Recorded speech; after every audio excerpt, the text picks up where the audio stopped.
మీ ఎలాంటి వ్యాపార ప్రకటనలకైనా వెంటనే మా ఛానల్ సంప్రదించండి. అందరికీ నమస్కారం. నేను శిరీష. ఈరోజు మనతో పాటు ఉన్నారు ప్రముఖ ఆధ్యాత్మికవేత్త, astrologer professor doctor Mullapudi Satyanarayana Murthy గారు. గురుగారితో మాట్లాడతాం. గురుగారు నమస్కారం. నమస్కారం అమ్మా శిరీష. గురుగారు, ముఖ్యంగా కన్యా రాశి వారికి ఏలినాటి శని ప్రభావం ఎప్పటి నుంచి స్టార్ట్ అవుతుంది, ఎప్పుడు ఎండ్ అవుతుంది, అలాగే ఎలాంటి జాగ్రత్తలు తీసుకోవాలంటారు? ఈ టైంలో పర్టికులర్ ఈ శని టైంలో ఎట్లాంటి జాగ్రత్తలు తీసుకోమంటారు? కన్యారాశి వాళ్ళకి అప్పుడే స్టార్ట్ సప్తమ శని పాపం జరుగుతుంది. సప్తమ శని కూడా ఏలినాటి శనితో సమానంగానే ఫలితాలు ఇస్తుంది. ఇది భార్యాభర్తల మధ్య కొట్లాట్లు, పిల్లల మధ్య కొట్లాట్లు. సప్తమ స్థానేషు శని కళత్రపుత్రత్వ శత్రుత్వ కారణాయ నమః. కళత్రపుత్ర శత్రుత్వ కారణాయ నమః అన్నారు శాస్త్రం. అంటే అర్థం ఏంటి? 7వ ఇంట్లోకి శని వచ్చినప్పుడు భార్యతో, పిల్లలతో ఈ యొక్క ఫైటింగ్స్ జరుగుతాయి, వితండవాదాలు జరుగుతాయి అని శాస్త్రం చెప్తుంది. ఆల్రెడీ కన్యారాశి వాళ్ళు ఎలా ఉన్నారో తెలుసా నీకు? ఇప్పుడు ఫారెన్లో భర్త ఉంటే ఇండియాలో భార్య. ఎందుకో కొట్టుకొని, పోనీ ఉద్యోగాల రీత్యా కాదు, పోనీ ఒకే చోట ఒకే కంట్రీలో ఉంటే వేరే వేరే రాష్ట్రాలు, ఒకే ఊర్లో ఉంటే వేరే వేరే ఇళ్లల్లో, ఒకే ఇంట్లో ఉంటే వేరే వేరే గదుల్లో వాట్సాప్లో కొట్టుకుంటారు, టీ పట్టరా అని తీసుకెళ్తారు. ఈ టైపులో టర్మ్స్ సరిగ్గా లేవు. ఇదంతా కూడా దాని ప్రభావం, సప్తమంలో ఉన్నటువంటి శనిగ్రహ ప్రభావం. ఇప్పుడు కొంచెం పరిస్థితులు బాగుపడుతున్నాయి.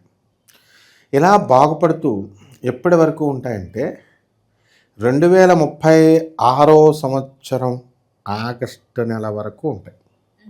అప్పుడు వరకు వీళ్ళు హాయిగా మనశ్శాంతిగా ఉండొచ్చు, సినిమాలకి షికార్లకి వెళ్తూ. ఉద్యోగాలు, ఒక కన్యారాశి అమ్మాయి ఉంది నా శిష్యురాలు, 10 ఏళ్ల నుంచి చెప్పుద్ది నాకు ఉద్యోగం ఎప్పుడు వస్తుంది, ఉద్యోగంలో జాయిన్ అయిపోవాలి.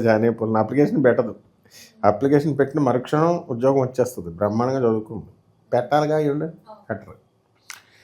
అలా 2036 ఆగస్టులో స్టార్ట్ అయినటువంటి ఎన్నట్స్ని మనకి 2043-44 సంవత్సరంలో ఎండ్ అవుతుంది. అసలు ఫస్ట్ ఏలినాటి శని ప్రభావం అంటే ఏంటో మనం ఈ కన్యారాశి వాళ్ళకి చెప్దాం. ఈ కన్యారాశి వాళ్ళకి మనకి శని సింహరాశిలో ఉన్నా, లేదా జన్మస్థానమైనటువంటి కన్యారాశిలో ఉన్నా, లేదా ధనస్థానమైనటువంటి తులారాశిలో ఉన్నా, ఇది ఏలినాటి శని అని అంటాం మనం. ఇందులో ఏమవుతుందంటే, ఇప్పుడు సింహరాశిలోకి శని వచ్చేసరికి అసలే అది శత్రుక్షేత్రం. తండ్రి కొడుకుల మధ్య న్యాచురల్గానే ఫైట్లు జరుగుతూ ఉంటాయి. వాళ్ళ అభిప్రాయాలు సరిగ్గా ఏకీభవించవు. ఆ విధంగా ఈ యొక్క శని తండ్రి యొక్క ఆరోగ్యం మీద ప్రభావం చూపిస్తుంది. అలా 2036 ఆగస్టులో ప్రారంభమైనటువంటి ఏలినాటి శని 2.5 సంవత్సరాలు వ్యయంలో ఉంటాడు, అంటే సింహరాశిలో ఉంటాడు. ఉన్నప్పుడు భార్యాభర్తలు ఫోన్లే కదా అని పెళ్లి సంబంధాలు చూసి చేస్తారు కదా. పెళ్ళి అంటే అన్ని పనులు చేయొచ్చు, కానీ పెళ్లి విషయంలో మాత్రం మొగుడు పెళ్ళాలు ఎప్పుడైనా కొట్టుకున్నా ఆ ముండా కొడుకు నీకు కుదిర్చాడని ఆ మధ్యవాడిని కుదిర్చినోడిని తిడతారు పాపం. అయితే వీళ్ళిద్దరు కొట్టుకుంటుంటే, నాకు తెలిసినటువంటి శ్రీనివాస్ అన్నాను మా స్కూల్లో ఉండేవాడు, తమ్ముడికి పెళ్లి చేశాడు.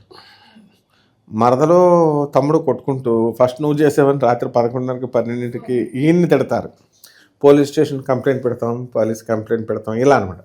అంటే ఎక్కడో ఊరిగితే ఎక్కడో పడుతుంది. ఆ రకంగా ఈ యొక్క ఏలినాటి శని ప్రభావంలో కన్యారాశి వాళ్ళు ఉంటారు. వీళ్ళకి అధికారుల వలన బెడద, ట్రాన్స్ఫర్స్ వీళ్ళకి కోరుకున్న చోట్లకి రావు, ప్రమోషన్స్ సంగతి మర్చిపోవాలి.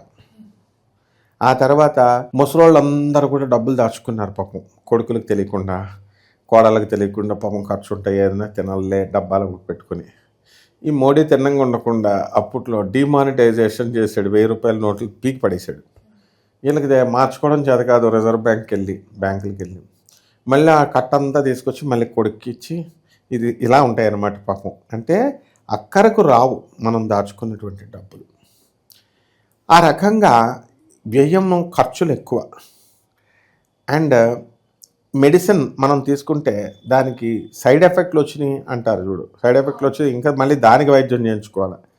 ఏదో ₹1 బిళ్ళ కదా అని ఎక్కువ బిళ్ళ అడగకుండా డాక్టర్ దగ్గరికి వెళ్తే 10 రూపాయలు ఇవ్వాల్సి వస్తుంది. ₹1 బిళ్ళ మెడికల్ షాప్లో వేసుకుంటే అది రివర్స్ అయిపోయి ఎలర్జీలు వచ్చేసి ₹1000 ఖర్చు అవుతుంది. ఆ టైపులో లోభికి ఖర్చు ఎక్కువ అనే సామెతలాగా వచ్చేస్తుంది. సో ఇది ఫస్ట్ భాగం. అంటే ఖర్చు ఎక్కువ, పెళ్ళిళ్ళలో ఖర్చు ఎక్కువ, అన్ని విషయాల్లో ఖర్చు ఎక్కువ, పరువు పోవడాలు, ఇతరులకి మనము ఇప్పుడు ఉదాహరణకి మా శిష్యుడికి ఒకసారి ఏం జరిగింది, బైక్ మీద వెళ్తున్నాడు. బైక్ మీద వెళ్తుంటే పాపం మావాడేం గుద్దలేదు, ఎదురుకుండగా ఎవరో ఒక అడుక్కునే ముసలమ్మని గుద్దేశాడు, ఆమె పడిపోయింది. వీడికి ఎందుకంటే తిన్నంగా ఉండకుండా వచ్చేయకుండా ఇలా చూస్తున్నాడు. దిగి పాపం ఆ ముసలమ్మని హెల్ప్ చేద్దామని వెళ్ళి ఇలాగా లేపాడు. ఏలినాడు సెంట్ టైం నువ్వు అలాంటివి చేయొద్దని చెప్పాను నేను, వినాలి కదా. వెళ్ళేసరికి వాడు గుద్దేసినోడు వెళ్ళిపోయాడు. వీడు గుద్దేసాడని చెప్పేసి ఆ చుట్టూ ఉన్న కూలీలు అడ్డ మీద కూలీలు నిజాంపేటలో అందరూ చుట్టుముట్టేసి పట్టేసుకొని లాస్ట్కి ఎంతరా అంటే 80,000 కట్టాలని ఈ ముసలమ్మ కూడా ఇలా పట్టేసుకుంది. 80,000 కట్టి బయటకు వచ్చాడు. ఈ రకంగా మనకి ఈ కార్యక్రమాలు జరుగుతూ ఉంటాయి. ఇకపోతే రెండవ ఫేజు, ఈ 2036 నుంచి 2.5 సంవత్సరాలు మనం కనుక తీసుకుంటే 39వ మార్చి నెల నుంచి మనకి రెండో ఫేజ్ ఏలినాటి శని ఈ యొక్క కన్యారాశి వాళ్ళకి జరుగుతుంది. అంటే అప్పుడు శని సింహరాశిలోకి వస్తాడు. అప్పుడు నడక జన్మంలోకి వచ్చాడు కాబట్టి మోకాళ్ళ నొప్పులు, ఎముకల నొప్పులు, ఐరన్ తక్కువగా ఉండడము, బ్లడ్ తక్కువగా ఉండడము, కళ్ళు తిరిగి పడిపోవడాలు, బీపీలు, ఇది అది అనేది అన్నీ జరుగుతూ ఉంటాయి.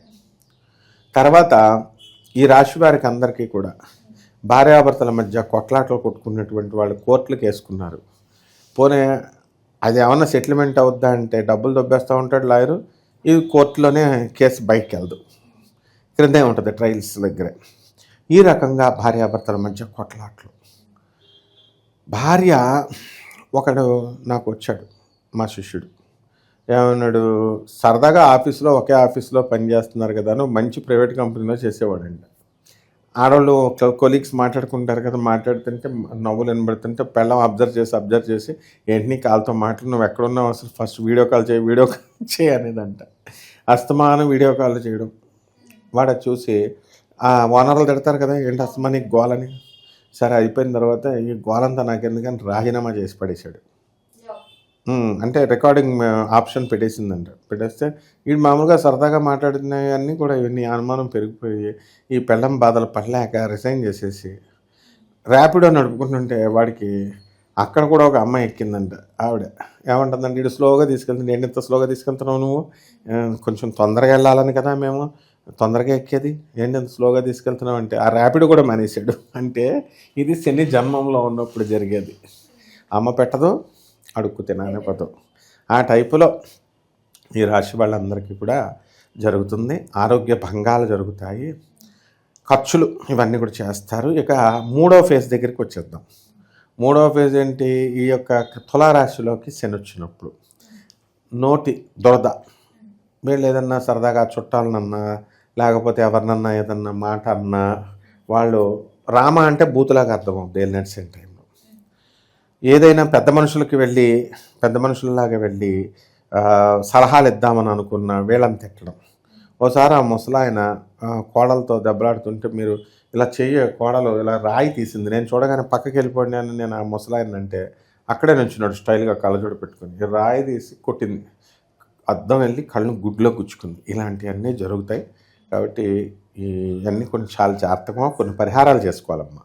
గురుగారు మనం ముఖ్యంగా పరిహారాలు అన్నారు కాబట్టి ఎలాంటి పరిహారాలు చేసుకోవాలి, ఏ దైవాన్ని పూజించమంటారు? పరిహారాలు ఎప్పుడు కూడా శనీశ్వరుడికి శని జపం చేసుకోవాలి, శని స్తోత్రాలు చదవాలి. అలాగే జంట నాగులు ఉంటాయి, దానికి దండం పెట్టుకోవాలి ఎక్కడున్నా సరే, నాగేంద్రుడు ఓం శరవణ భవ అంటూ. శని కూడా సర్పరూపమే. శని ఏలినాటి శని ఇట్లన్నింటికి ఏం చేస్తాం జనరల్గా సప్తమ శని అయినా ఈ ఏలినాటి శని సమయంలో శనికి అభిషేకం చేసుకుంటాం, తైలాభిషేకం. తర్వాత కిలోంపావు నల్లని వస్త్రాన్ని ఇచ్చి పేద బ్రాహ్మణులకి శనివారం నాడు ఉదయం 8 గంటలకి దానం చేసుకోవాలి. అలాగే దశమహావిద్యల్లో ఒకటైనటువంటి మహాకాళి అమ్మవారి యొక్క హోమాన్ని వీళ్ళు ఇంట్లో జరిపించుకోవడం. అలాగే ఈ అమ్మవారు చక్కగా మనకి ఈ అనుష్ఠానం మంత్రం తీసుకొని అనుష్ఠానం చేయడం, హోమం చేయలేని వాళ్ళు రావి చెట్టు చుట్టూ ప్రదక్షిణాలు.